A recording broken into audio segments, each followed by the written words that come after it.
our guest tonight. We have a very special guest, Joan of Angels. Now that is actually it's Joan. Is that Hand Gardner? Yeah, it's actually Dr. Joan Hangarter is my legal professional name, but I was given the name Joan of Angels in 2013 because I was painting and channeling angels. Oh, okay. All right. So, well, tell us a little bit about yourself and your background. Well, I guess I'll start with that. So, I was a chiropractor for many, many years, and I ended up in a kind of very difficult, challenging situation, and I had to run away from an abusive relationship, and it got me really involved in trying to understand how I can help other women basically in situations like I was. So I actually went from being a chiropractor to becoming a coach and a counselor to help people, help women who needed to be supported, help people live their best life, get into their purpose. And so that was all good. And then in 2013, I started to get messages to paint 33 angels in 30 days, James. And I ultimately said yes to those messages. And that's when I began painting angels and hearing their messages and sharing them with people. So I suppose you can say I'm a transformational coach that works with the angels and celestial realms to help people. Very good, very good. Yeah. Now, what what made you focus on identity theft? Well, and that's what's so interesting because of my chiropractic background. As a chiropractor, I used to go into different people's offices. I became a business coach, basically. And as part of, I have these two sides. And I also have this side that I've been a business coach. I can go in and help you look at your business, what's not going right, what you need to realign and to do.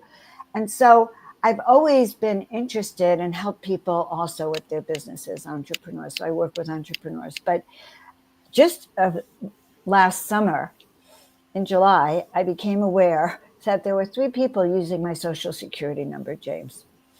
Not just me, but there were 2 other people that were not me using my social security number.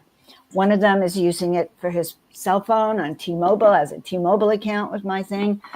One of them has been filing tax returns under their social security number, everything.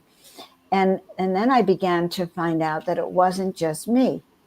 I don't know if you know that 2.5 billion social security numbers were, quote, hacked from Social Security last summer. So there's only 400 million in the US. So that's a lot of social security numbers were hacked. But most likely, I've been told that every one of us, including you, have more than one person using our social security number now.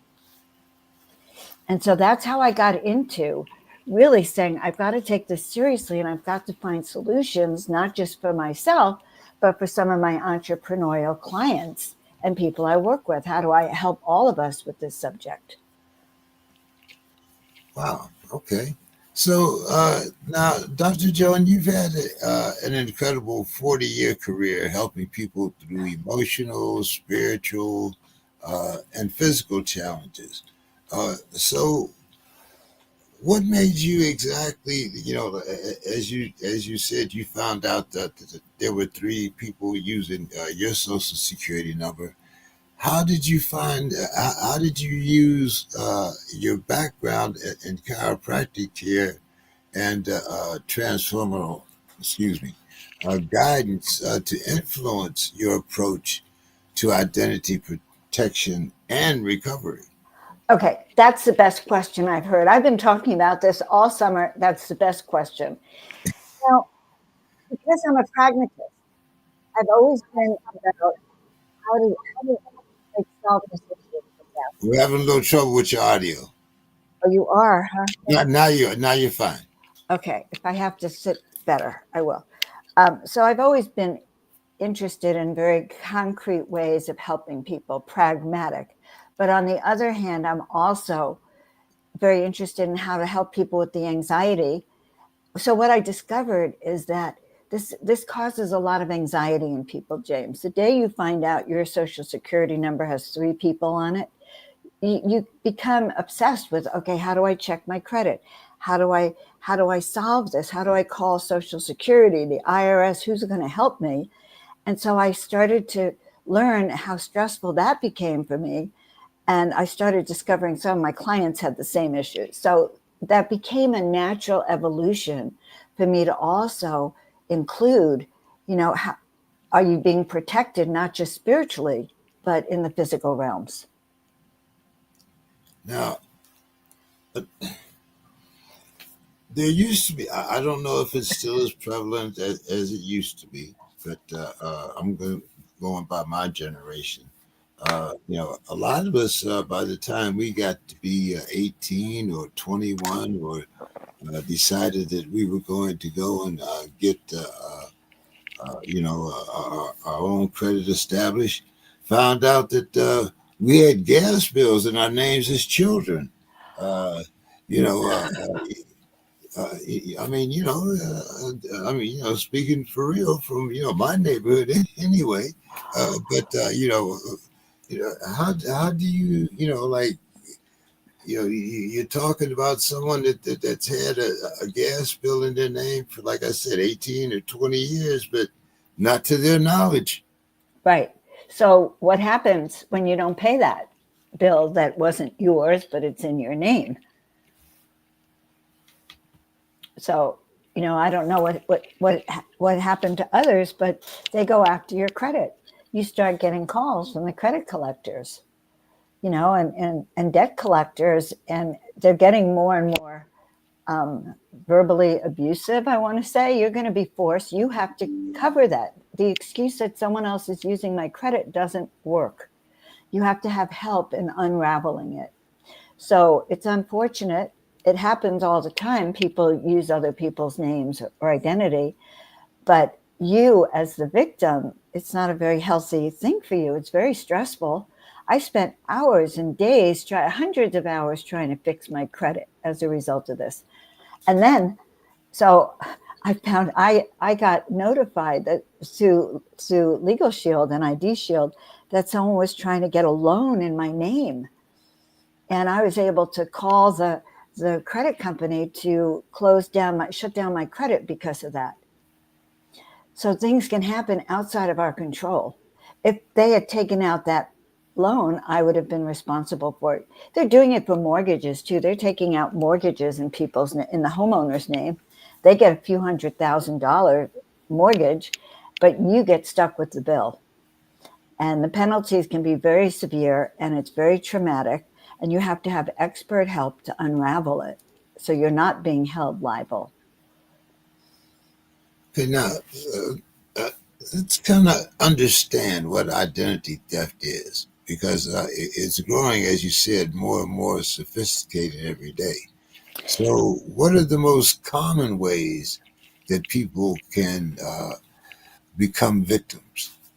Well, one way is just people, like you were saying, people in your neighborhood started using other people's names and accounts to get accounts. So that's one thing that can happen. Seniors are very much at effect of this, James, because they're a little bit more trusting, and they might be more inclined if someone calls them and asks for their social security number. Some of them are so unaware that they'll give their social security number out to a person right there on the phone. So those are the kinds of things we're looking at. We're looking at the kinds of scams like come on your cell phone, and they tell you that you owe money for a toll. I don't know if you've seen that. I get a lot of texts that I owe money to the freeway system here. Yes. Right? So if you have been on if you've been on a toll road recently, right? Especially here, I know you're in Southern Cal. If you've been on a toll road, you might go, oh my God, I forgot to pay that. Did I forget to pay that? You click on that, and then you're lost.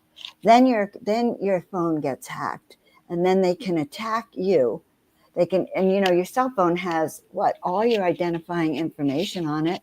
It has everything on your phone, so they can get everything just like that. So that's one way.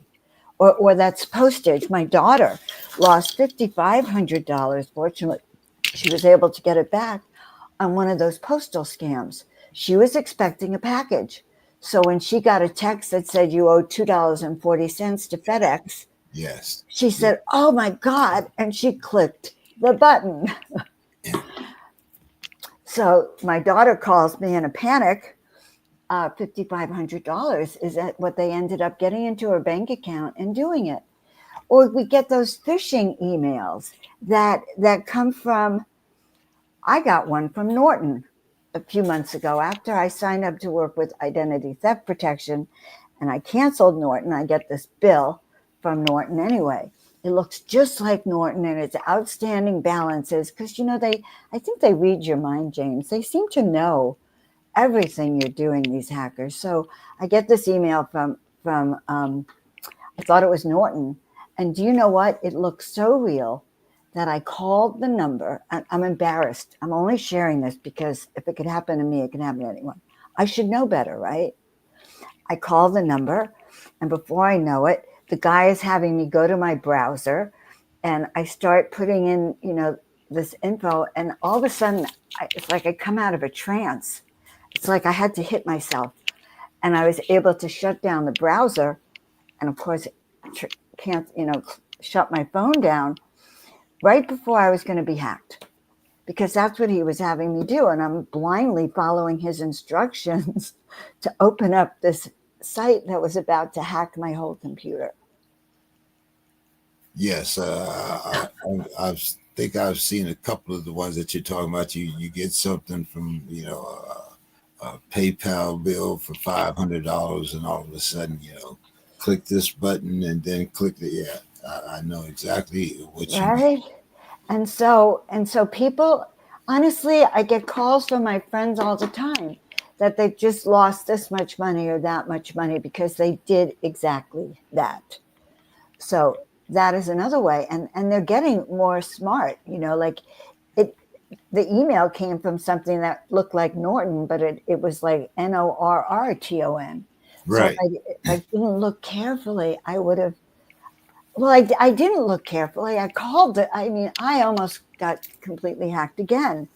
So I needed to find some support, James, because I was like very vulnerable out there, even knowing what I know. Wow.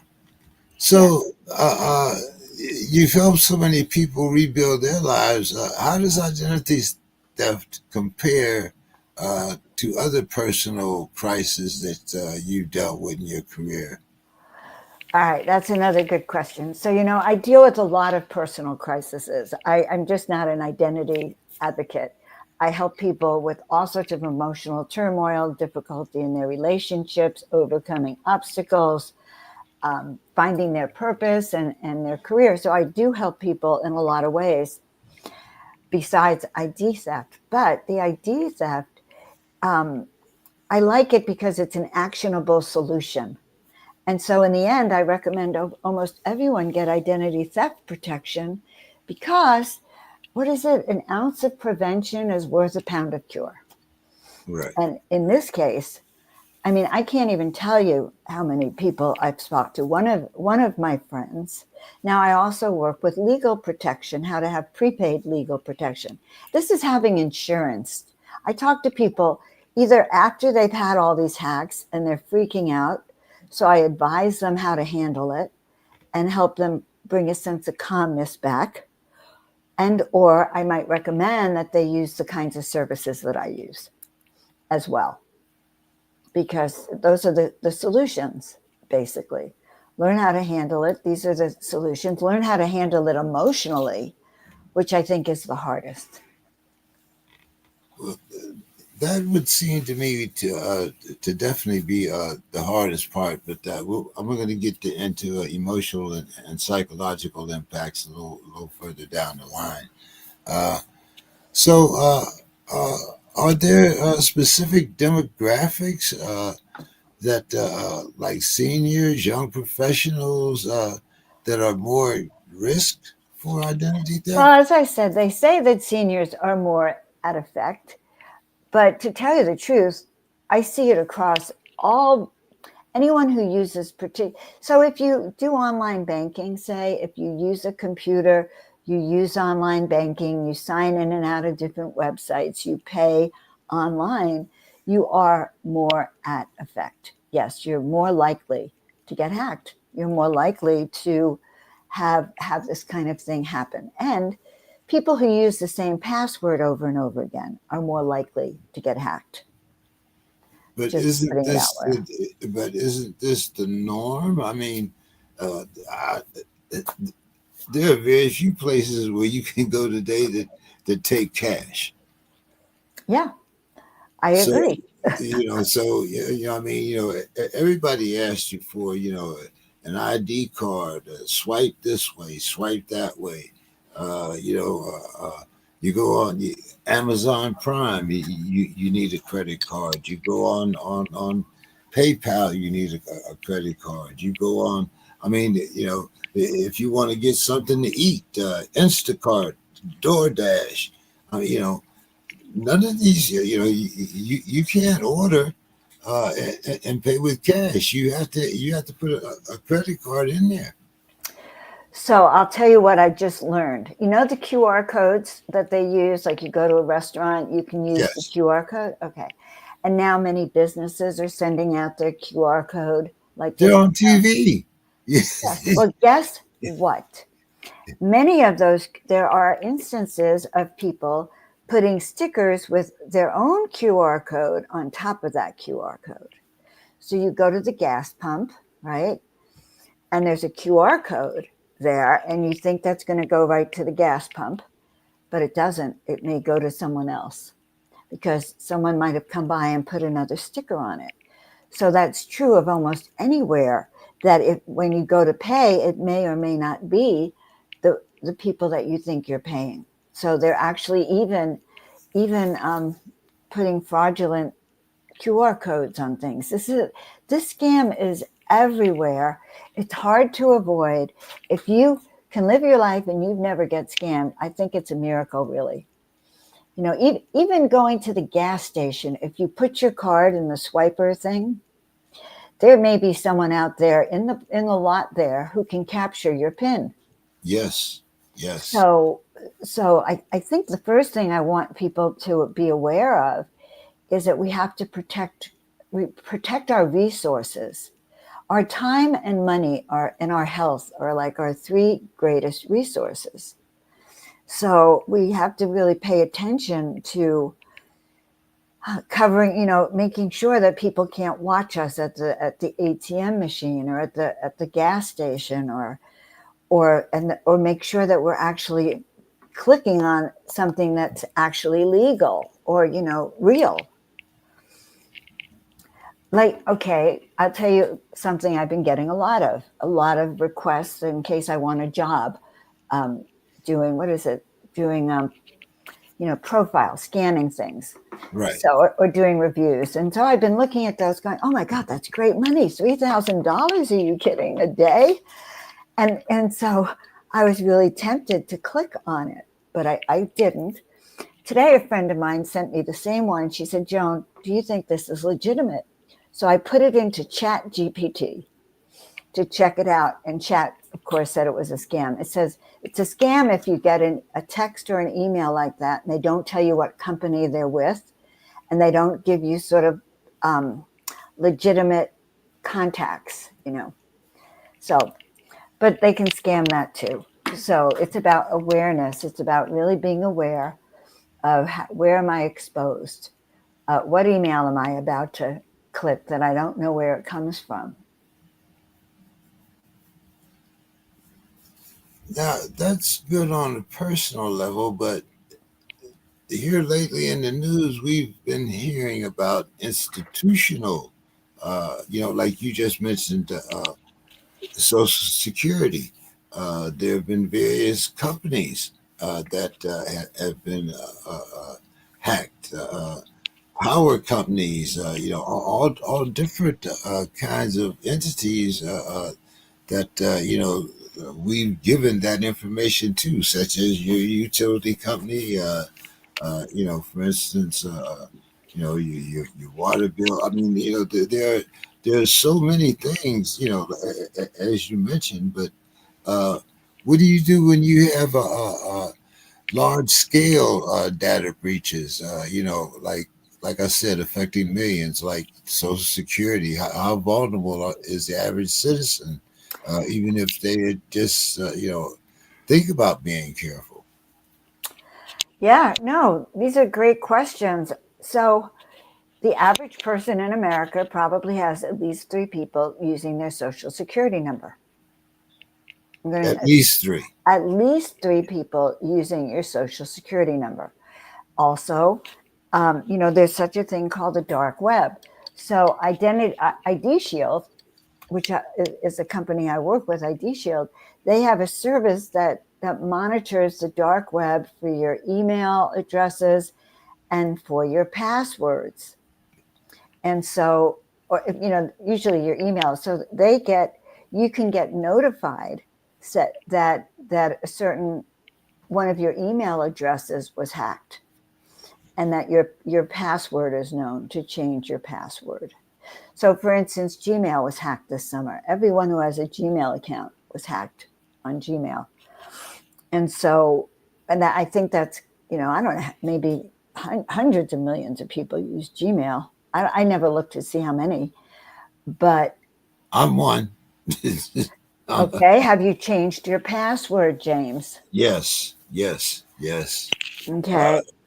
as a matter of fact, I find it much better to use some of those, the suggested passwords, because I'm not ever going to remember all of those symbols and everything. And it also prevents me from using the same password over and over again. Smart man. That's what I do. But um, I sometimes have to help people setting up passwords. These people use the same password over and over again, and it's their name.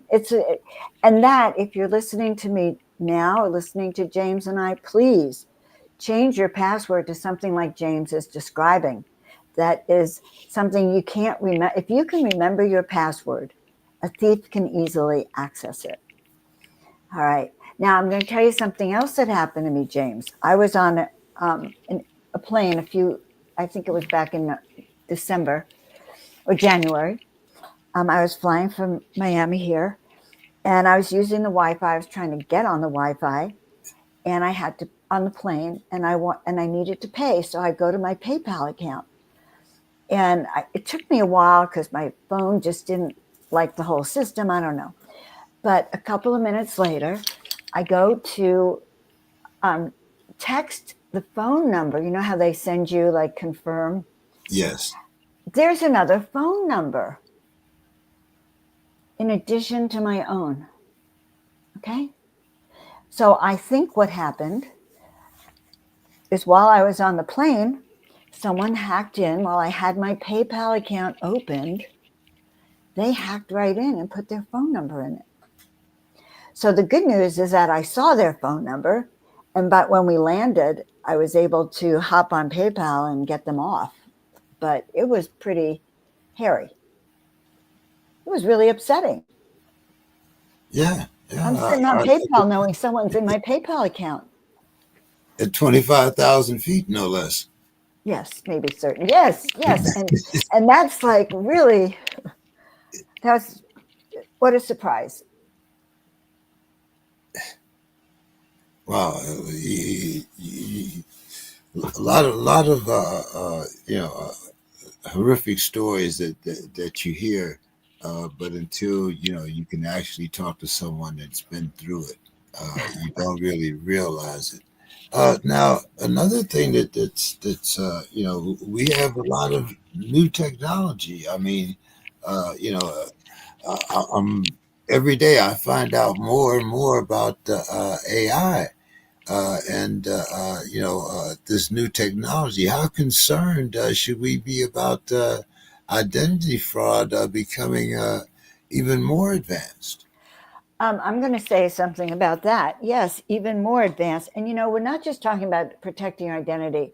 We're actually also talking about protecting yourself legally from things like this also.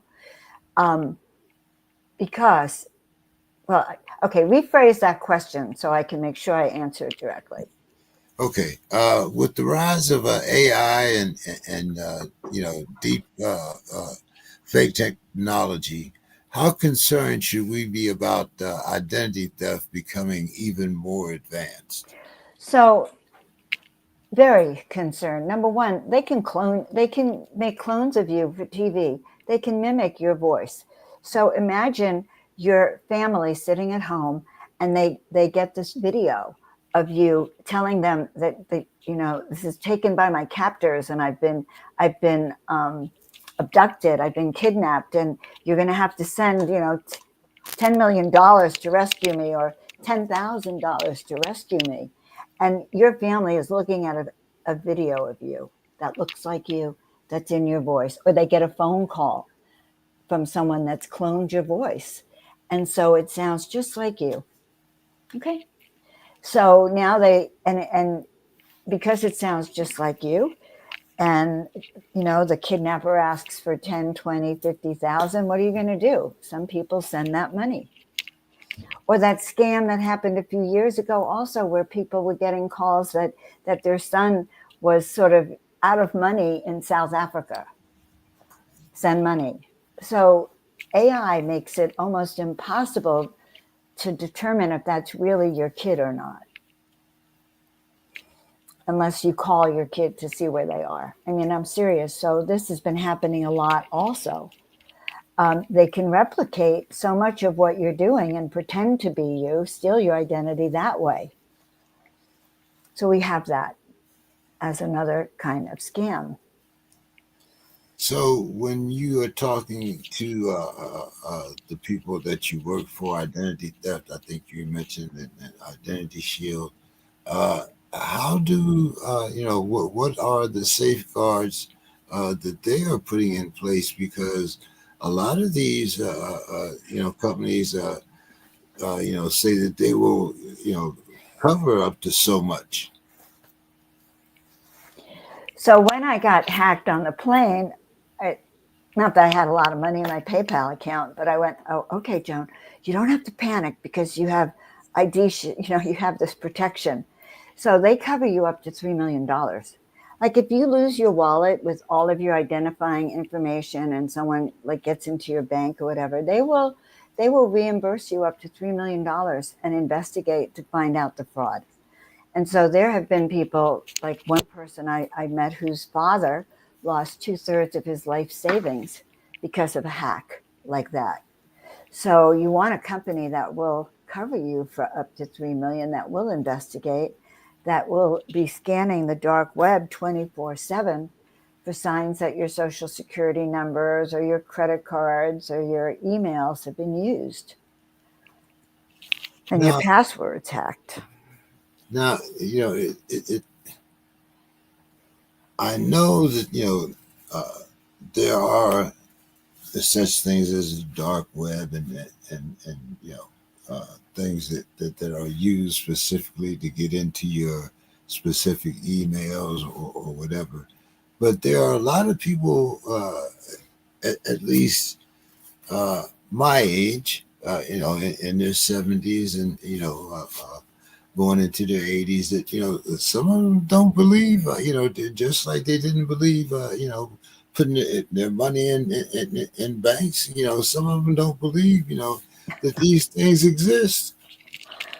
Well, if they're not putting their money in banks, they may, this may not be as, and they're not doing their online banking, then they're less at risk than I am, or possibly you. All right. So maybe getting to hide your money under the pillow these days is still the same. I mean, my cousin doesn't bank online. He's never been hacked. If I told him all this, he'd think I was crazy, because See, in his reality, it doesn't happen, because it doesn't happen to him. And some things you don't, sometimes you have to be shown, and it has to happen to you before you realize it's an issue. My job is to make people aware that it is an issue. So perhaps you protect yourself, you insure yourself against it before it happens, like a car accident. the insurance company won't cover you for a car accident if you get the insurance after you had the accident. Of course not. Yes. Right? You have to have it before the accident to get protected. I mean, they'll still always go and help you, but the point is that the more protection you have. Actually, we live on a dangerous planet these days, James. We kind of all need protection these days of some kind or another. Most definitely. You Uh, know? so let's kind of deal with the emotional and psychological impact of having your identity stolen, because it isn't just a financial issue anymore. It can be emotional or psychological. What are the biggest emotional challenges that victims face after they've had their identity stolen? Well, okay, so what happens? You get notified your identity's been stolen, or maybe you discover a bill for a loan you never took out, right? Well, what do? You start calling around. You call Social Security, you call the IRS, you call the company. I called T-Mobile. Who is this person? How can't you cancel their account? You And you know, get frustrated and you because get you frustrated. And if you've ever been on hold for Social Security, they can't do any. And here's the thing: you need an attorney to help you. This is what I finally was told. They do not care about you or me. We have no power. You can call them every day for the rest of your life, and they're not going to do anything. They're not even going to let you really know about all the other people having your Social Security number, and they're not going to do anything for you. If you can get an attorney on it, they might be more likely to resolve it for you because attorneys have more power. So another reason to use a service is that as individuals, our voice is not going to be heard.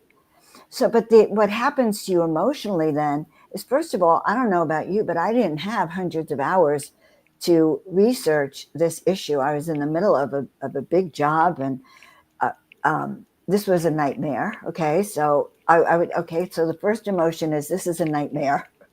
How am I going to solve this? What am I going to do to protect my money?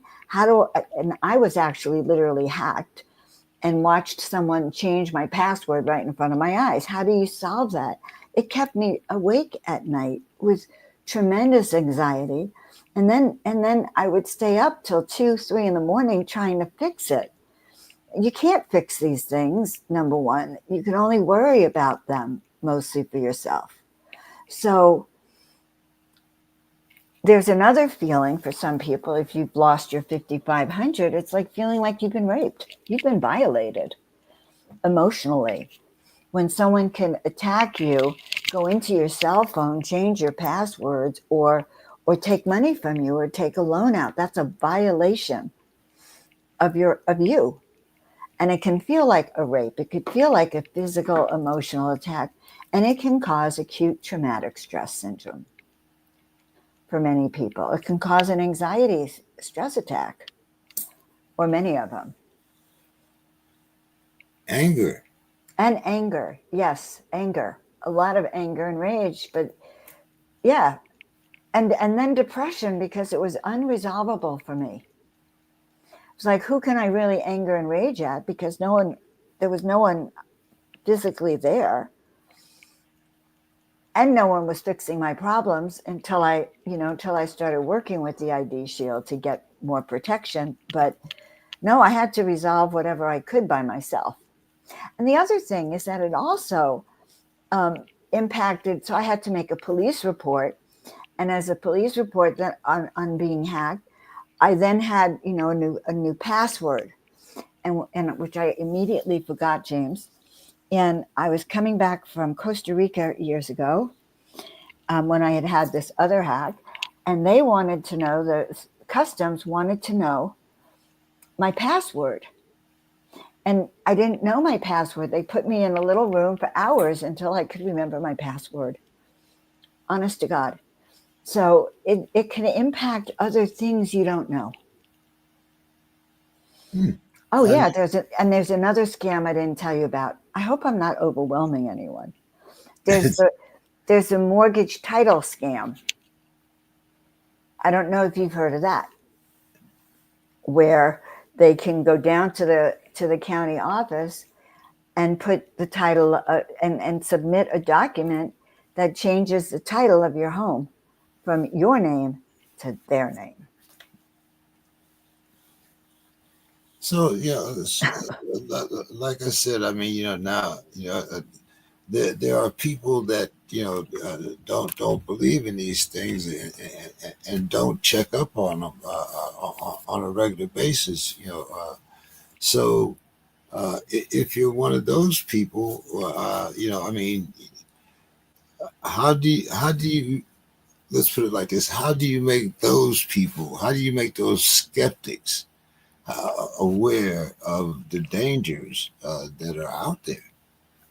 That's so funny. I deal with skeptics all the time on a lot of issues. As a chiropractor, I have a lot of skeptics.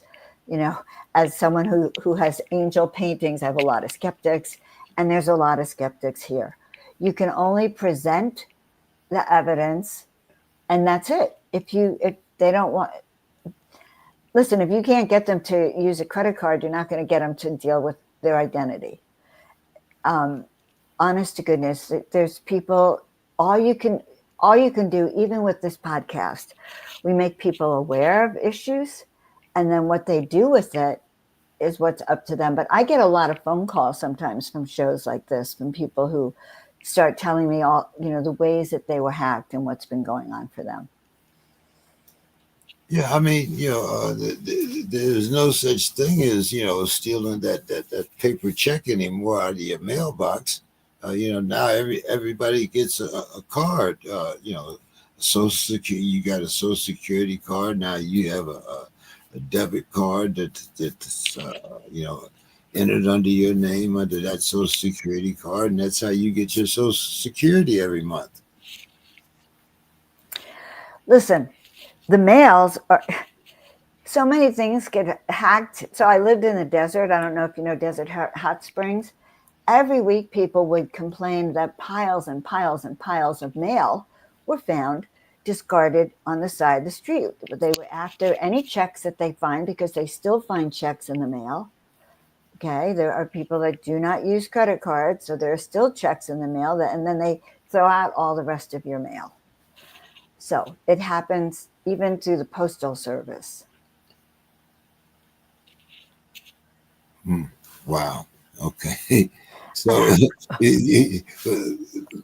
so let's talk about government and corporate responsibility. Do you think that the government and major corporations are doing enough to protect people's personal data? Well, I mean, I just read. There was something on the news this morning about war plans. Being basically on a discussion between two people of our State Department, and all of a sudden they're on a journalist newscast. I mean, and like I said, reportedly, we've had some parts of our country shut down by hacks. What do you do when the government doesn't seem to be doing enough, or at least that the government itself is vulnerable? Well, the government itself is vulnerable. We know that the government itself, Social Security was hacked. Different departments have been hacked already. And we know insurance companies get hacked and corporations get hacked. Yes, they do. And they get shut down. Look what happened, I think, a few months ago. One of the airports was shut down because of, they could shut down airports. So there is a problem inherent in our system. Hackers seem to be able to, there's nothing, I think, that's unhackable at some level. And is our government doing enough? I don't know. I think that they're trying to go after it. There is a whole fraud department. They can certainly amp it up. but also there's a lot of small people doing these hacks. So I think it's a tricky thing, very tricky. Will we get help and relief from them soon? I don't think so. And they even say we're in danger of having our whole system shut down by an EMF attack, so that our whole system might be compromised. Yeah, and like I said, those are the things that are scary. When you think of the different government platforms being hacked, and the amount of damage and destruction. Yeah. So, what policies or changes would you like to see to improve identity protection at a systematic level? Well, okay, so we can address number one, emails that come to us that contain links that are corrupt and not valid, or hacked links. Okay, I don't know if there's a way to detect, like, to give you I don't know if there's a way to detect that, to detect fraudulent links that will take you to a hackable website. I mean, the government would have to do something so outrageous that would be so obvious in our email. So that would be one way. I don't know if it's possible, but that would certainly help. I'm thinking, how can they set it up so you can look at a text and it says, "Danger, danger, James, don't open." I think some of it, we can't expect the government to fix for us. Although, I don't know, with all that's going on, can the government go in and make sure that only one person per social security number? They could do that, I am sure. They can run a filtered scan on how many multiples, how many people have, 2 people, 5 people, 10 people using social security numbers. I'm sure they could actually do a search for that, and then maybe trace it back to the original social security user. So they could do that. Gmail might be able to James. do something about that. It Okay. happens. Then are we getting into a situation like Orson Welles, 1984? Of course we are. Yes, yes, we are. And the truth is we already don't have privacy. We know that the Treasury Department, the IRS now, has decided they can go into your accounts. They have all your information right there at the IRS, all your banking information right now, because they go in and they have access to everything now. So as humans, we've been denied our privacy. And when they hack your medical records, they know what's wrong with you. They know, they can read your DNA. They can when you get genetic testing, they now have access to your genetics and your gene pool, which is a whole other subject. Not good. Okay. So, given the growing number of hackers, both foreign and domestic, how can we balance security with convenience in our digital world? Like you said, they've already hacked into the Social Security, the IRS. There's, and people, like you said, people want privacy, but we need protections to guarantee that privacy also. You've said it. We need protections. It's like, if you leave your door unlocked and you live in the ghetto, don't be surprised if someone comes in, or even anywhere. You want to lock your doors. So what do you lock your doors to? You want to make sure someone can't access your computer. You want to make sure that your passwords are unbreakable to the best of your ability. You want to make sure that you read these emails that come demanding money from you, or suggesting you click on a link. Any email that comes, you have to be I guess I'm describing proactivism. An email comes in asking you for money, or saying you owe money, or click this link. What do? You go to the top of the email and you look from the sender to look at their email address immediately before you click on that link. So that's another way. If you get a text and you do not know who it is, don't answer it. Yeah, don't open it. Yeah, Don't open it. Anything. Don't open. Like if you're a trusting human, this is a wake-up call because you're at risk. You know, if you use the same password over and over again, like positive thinking, it's an easily hackable thing. So be aware from this conversation that your job as a human living here on this planet now, living especially in the United States, start checking it out before you naively just click it. I think, or even on the phone, but never give out information. Don't even give out your full name. They don't need to know that. Nobody needs to know that. They may ask you, here's another scam. They'll text you, oh, you know, we're supposed to meet today at such and such and such a place. And you go, well, who is it? And they'll give you their name and they'll say, well, who is this? Because they want to know who that cell phone number is attached to. We met at the party last Friday. Don't you remember? Yeah. Yeah. That's another good one when you get one from someone you don't know. Yeah, you know, I met you at so-and-so's party. Yeah. Right. No, right. You know, I think it's vigilance. And now for me, I would also say that's why I work with a company like Legal Shield and ID Shield, because an ounce of prevention or protection is worth a pound of cure. So they are protecting me 24/7. So if you're out there, guys, trying to hack me, just know I am protected legally and identity wise. But protecting yourself, James, is the other.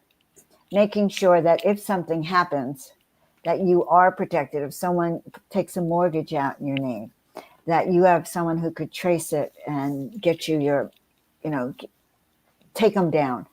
Have legal protection to get that account closed. Okay, now, are there any? Well, no. What do you think is the biggest misconception people have about identity theft? That it'll happen to someone else. It won't happen to me. Won't happen to me. Or they'll say, Joan, how do all these things happen to you? This has never happened to me. However, when people do say that to me, ultimately something could happens to them. They just didn't realize it. I think we're naive. Like, James, this whole squatter thing, how a squatter can take over your house and you're stuck. You may never be able to get the squatter out, right? Have you heard about that? Yes, ma'am. Yeah. Yes. Now, if you own a house and someone comes in and squats, that's pretty heavy duty. So, because most people can't get those squatters out. It takes a lot of time, money, and effort to do that, to protect yourself that way. So honestly, on every level, nowadays, carjacking, it's not even so safe walking around some places. So people take your bicycles nowadays. People will take it. They've always taken your bicycles, James. They've always tried to take bikes. Yeah, they do, because you can just cut the chain, and there it is. It's now yours. And I mean, you have e-bikes now. I mean, the bicycles. It's not like our old bicycles. The brakes. You had to stomp on the brakes. Everything's right there at your hand now. So yeah, I mean, so many modern conveniences. So what do you, if someone has already been a victim of identity theft, what should they do first? Well, it depends, of course, on the kind of identity theft. Let's say they've raided your bank account. So you might want And to call let's say you don't have identity theft or one of those. You know, you're a layman. You know, this is the first thing that Yeah, yeah. you're at that. Oh my God, what's happened to me? Let's say, Type. okay, let's say you get a bill for the phone or your utility bill, and it's for an address you don't live at, right? You call the company. You say, this is not my account. But they'll say it's in your name, it's in your social security. You know, they've given us all the information. And you say, it's not in my name. You might have to get an attorney to fight it. Now Okay. you're talking about thousands of Now dollars. you're talking about thousands of dollars. I told you the IRS doesn't listen to you. They're not going to go and kick the other people off of your social security number unless you have some kind of authority figure. You know, attorneys have that authority figure. I don't. Yelling at them doesn't. You know, we as the taxpayer who's being screwed, we don't have that authority. You know, we're just a taxpayer. So there's you can do the best you can. You can call Social Security, but they can't do anything either for you. They can't go in and monitor. They won't even monitor it for you. You just like pray and be lucky that you're getting your Social Security and someone else isn't getting it. If it's going to someone else, you might actually need legal help or support or ID Shield to help you. It takes more than just us. The anxiety I might have dealing with bureaucrats, James, is horrific. And I have a busy life. I don't have hours and hours and patience to do that effectively. And I get hysterical. I mean, honestly, there's as a lay person, it's harder for you to deal with. That's all I can say. Okay. You can call your bank to try to get the money back. Some people can get the money back. Other people on their own cannot get their money back. So I think that the more authority you have with you, the better. Police aren't going to get your attack. So the people we think are going to help us can't help us. You're not going to call a policeman up and say, I've been hacked. Can you get my money back? They don't deal with this. Yeah. I don't know what part of the government deals with this. The FBI supposedly, but we're talking about millions of people being hacked, billions of people with ID theft. Yeah, I'm sure the FBI is not going to take you on an individual case basis. You don't think so? You don't think we can call them after this and go? Yeah, they've hacked my identity. They took $5,000. Yeah, okay, all right. Right. Or you can say, when I was growing up, can you go after the people who were having accounts in my name? They're not, they're going to laugh at us at that point. Yeah. So, where can people go for reliable help if they're struggling to recover their stolen identity? Well, if you're having a problem with identity theft, you can actually text me. And, maybe you can give them my phone number. But well, you're going to do all that before we go off the air. So perfect. So you could text me and you could say, I heard you on James's show. I've been hacked, or I have this issue. And we'll set up a time to talk. No charge. We'll see if I can point you in the right direction. Oh my goodness. Okay. Now, you're going to be deluged as soon as you said no charge, but so sometimes that's how it begins, one step at a time. So what final piece of advice would you give people who want to take control of their personal security? Wow. See, and this issue of taking control, do the best you can. It's like if you have Bitcoin, put it in a wallet, and put it in a wallet that doesn't attach to your internet. If you have if you have anything that's needing protection, start being alert to it. As we said, change your passwords. In fact, guys, change your passwords over the next few weeks as you go into different accounts, because passwords should be changed periodically, just in case your stuff is on the dark web and you don't even know it. and they have your old password. So start changing up your passwords every few months or yearly so that you're more protected that way. Again, start looking to see where those emails are coming from. If you don't recognize it, don't open it. If you don't recognize the text, don't open it. If someone calls you wanting information, don't give it to them. I mean, honestly, it's about learning to be a bit more cautious and reserved than you might be used to. Is there an increase in the need to have uh, uh, what do you call a security box? Perhaps would that be one way? To perhaps put away some of your things so that they wouldn't be quite so vulnerable. I think people used to put money, gold, silver, put Yeah. everything in a safe deposit box, either hidden in your home or at the bank.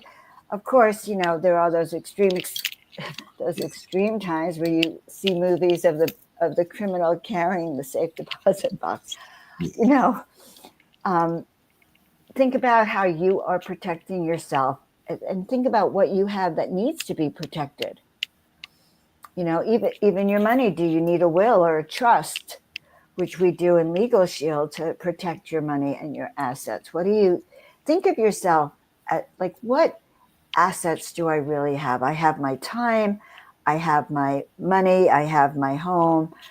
And then you think about, how are these protected? My car. How am I protecting my things, my assets? And that's kind of a good way to look at it. Most definitely. And is there any advice that you could give seniors in particular? That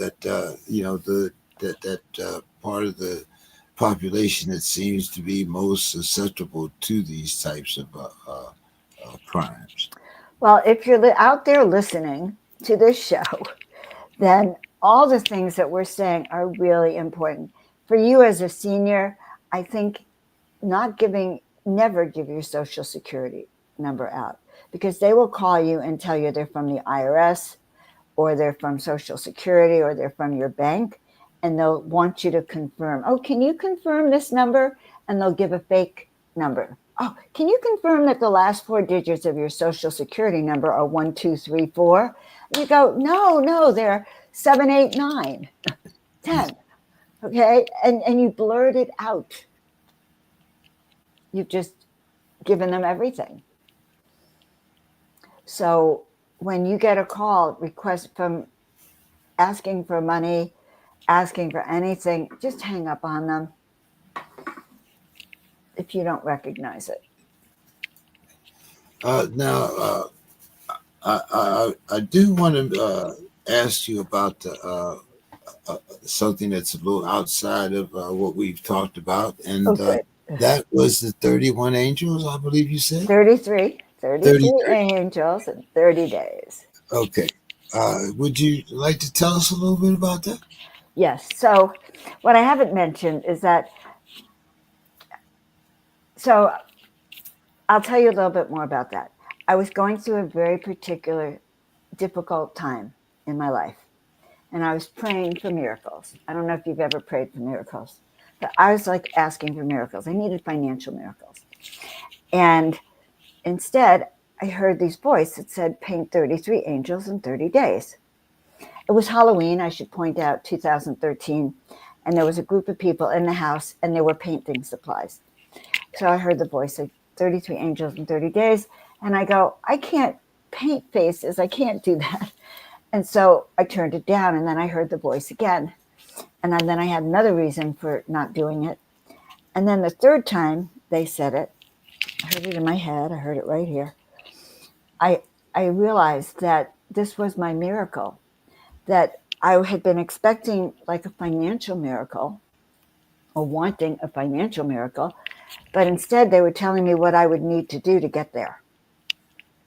And so I painted. I actually went and painted 33 angels in 30 days, in a month, put them up on the wall, and the room now became the Angel Loft. And a book falls off the bookshelf, and this is a true story, and it falls, open, and I turn it up, and it says, "Your call for angelic assistance has been heard." So now I'm like, oh my God, right? And then a few days later, the same book falls off, and it opens to a different page. It says, to be one of the chosen ones, you must choose, right? Because I was asking, well, what am I supposed to do with these 33 paintings now? So what happened was I asked, what am I supposed to do with these paintings? And I heard the same voice now saying, well, paint us and we will come. And I said, who will come? So instead, of course, I had to paint. And I started painting these huge beings. I bought these canvases like 4 feet tall.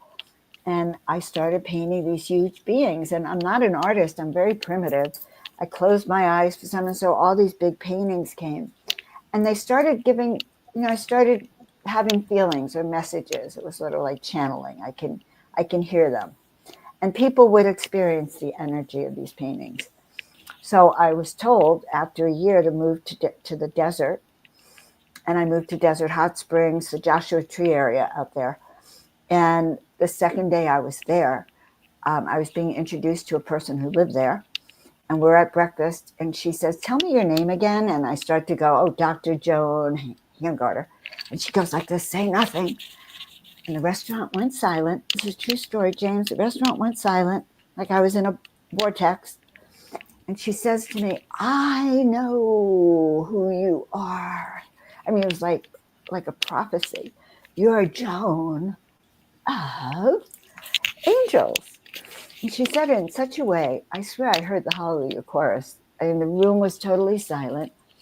And I went, oh my God, okay. And I thought she was going to say Joan of Arc, because I had been, and still am, a Joan of Arc. She's my heroine forever. As a kid, I read every bio about her. It's like I used to try to think, would I ever be this brave? How could she do that? Would I ever have the courage to do this? So I thought she was going to say Joan of Arc, but Joan of Angels. And it took me 7 years to grow into that name, to be able to say, I'm Joan of Angels, and not die of embarrassment or something. Wow, remarkable story. Remarkable story. And have you been able to use this gift in helping others? Not just talking about identity theft, but just Oh yeah, in life, I guess. So in life, yes, I do sessions for people. I do spiritual. I'm a spiritual advisor, which means I counsel on everything, and I'm very intuitive. And because I'm very intuitive, I'm able to see things that other people may or may not see. And I work with my guides, with you, and so yeah, I help people. How do I explain it? I help heal. As a chiropractor, I've always done healing, and I do energy healing on Zoom for people who need that. And I also help you look at what you need to let go of, how to let go of the challenges, how to resolve your relationships or some of your money issues. So I help people really live a better life. Let's put it that way, reach their goals and feel more inspired. Now, do you use any natural herbs, or is this just purely psychological? I use several methods. Okay, I use a lot of methods. Mhm. I have a Well, degree I in mean, I use chiropractic. acupuncture. I Yeah, have the cupping, and there are different uh, parts of Eastern medicine that I've accepted. As I've gotten older, of course. and I have a background as a chiropractor, and also have a master's in counseling. So I use all that. So if you have a healing session with me, we do, number one, we do energy healing. which is just like laying on of hands, basically, but I can do it from a distance. So I'll start working with your energy to start to remove pain. So I have a lot of people who get better by removing the pain. I can do energetic chiropractic adjustments, which is also very interesting, but I do those. But I do a lot of emotional release also. Every symptom that we have is actually associated with an organ and an emotion. So, like your kidneys are associated with deep sorrow, your lungs, deep sorrow. Liver problems have to do with anger. Knee problems, being afraid to walk forward, step forward in your life. So, I also look at different energies and emotions that are holding you back or that are keeping you not well or that are causing you anxiety or challenges in your life. So we can look at everything. Now, I use a lot of herbs to answer your question. I love herbs. I moved to Mexico in 2010, and when I got there and looked around, I thought, I think I ought to know how to heal myself even more. And I started by using things in my kitchen. So I started off learning how to use spices and herbs in your kitchen to get better. And now I use a lot of herbs, and I recommend tinctures and different protocols also for you if I see the need. Now, do you do any work with veterans like myself? I mean, I'm, old veteran, Vietnam era veteran, I notice, like I said, like I've used some Eastern techniques, to help me cope with PTSD. Also, like you said, certain pains. I mean, I'm 78. I'm not a brand new. I'm a used car. With a whole lot of miles on it. So I found that if you have an open mind, sometimes you can open yourself to other uh, methods of healing rather than just accepting. I have to go see Dr. Jones today. At the VA. First of all, I want to correct you.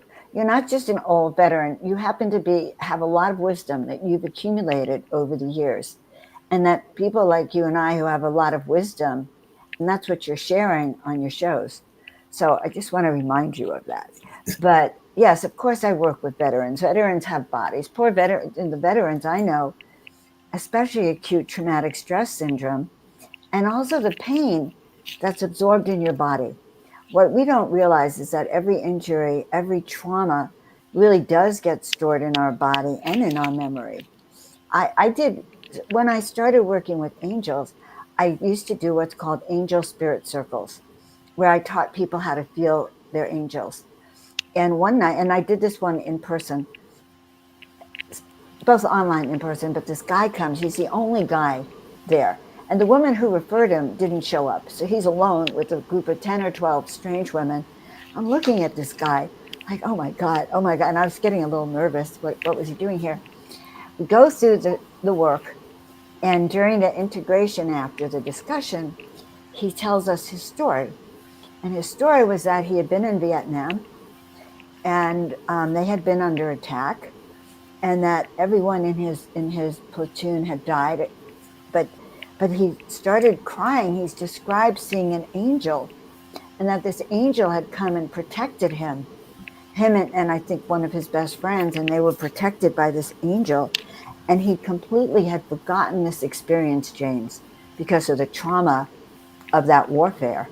And it wasn't until he was sitting in this circle that he started crying that he could remember that angel that had actually come to him and had saved his life at that time. Very powerful. And when I meet people who've been, especially in the Vietnam War, and we start talking, I find a lot of angel stories, James, hidden in there. That the memories start to come out. Yeah, you hear a lot of stories, especially men that have been in combat and you know seen that type of trauma. I can understand. Yeah, you do get a lot of emotions from it. Um, Yes. And you still are suffering, you were suffering from it. So acupuncture, by the way, I didn't mention this, but acupuncture is wonderful. I mean, I'm a chiropractor. I love chiropractic, but acupuncture, I love the way it feels in my body. I love it when I can feel connected, and they can do different pulse, they can feel your pulse, and they can put needles that would help with stress, help with your emotions, help with your kidneys, your liver, your digestion, everything. So that is a really good form of care. And James, I want to also thank you for your service. I don't know if you were volunteered or you were drafted, but in the end, you had to serve, and you must have done a decent job because you're still here to tell. You're here, and that was traumatic during those days. So I want to thank you for that.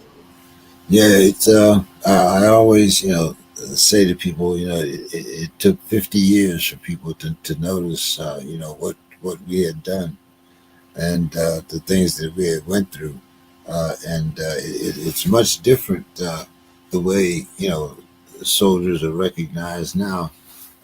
We came home under that cloud, and but anyway, It was, and it was this, a difficult time. Yeah. yeah, um, you know. So I want to thank you very much for your time, and why don't you tell us where we can find you, any services that you might offer, or just take this time and give us your final thoughts, and maybe drum up a little business. All right, let's drum up some business by letting you guys know the kinds of things you can expect. So, you know, I do private one-on-one coaching, counseling, and healing. You can do that joanofangels.com. Everything is Joan of Angels. So, you know, just take that. You can't forget it. joanofangels.com. You can also text me at 415-717-1385. So I'll repeat it because, in case you don't have a pen. Hold on, let me get the pen and paper here myself. Okay, now what was that number again? 415 415 717 717 1385. 1385. Yes, That's Joan of Angels. that's Joan of Angels. Just text me. Text me if you want to, you can text me if you want to have services with me. I'll direct you to the website, or you go to joanofangels.com. You can find me on YouTube. You can find me on Instagram and Facebook, all of Joan of Angels. And I think that's the best way. Okay.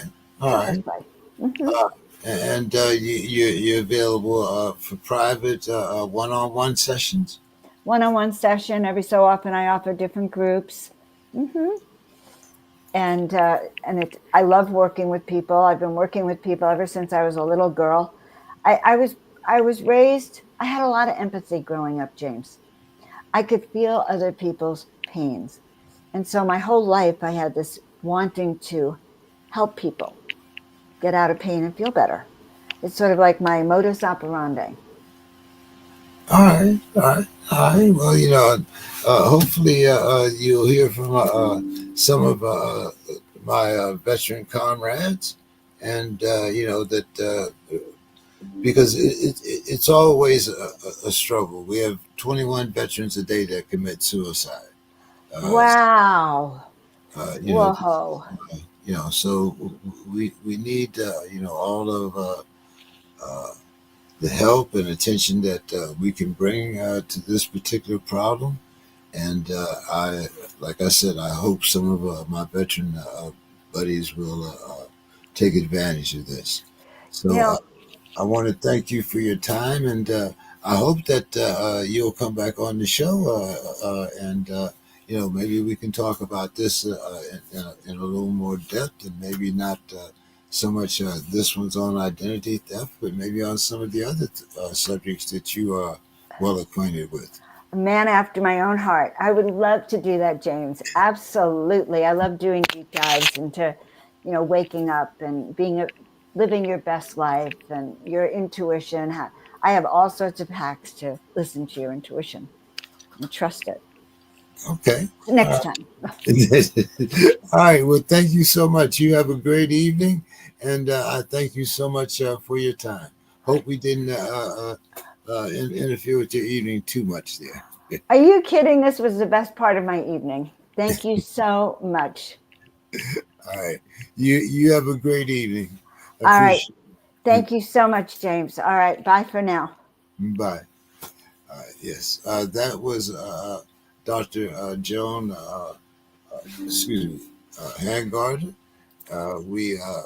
If I have any veterans out there that maybe are having some problems, maybe you can get in touch with her. Once again, her number is 415 717 1385. So you can get in touch with her. Thank you so much for hanging out with us this evening. Look forward to talking to you again next Monday. We will have a gentleman on, Mr. Stanley Huge. He will be his programs are mainly on Spotify. This Friday evening, we will have another show featuring the subject of George Floyd, hero, villain, or martyr. So join us this Friday for that special program. Have a great evening, everyone. Thank you for your listening.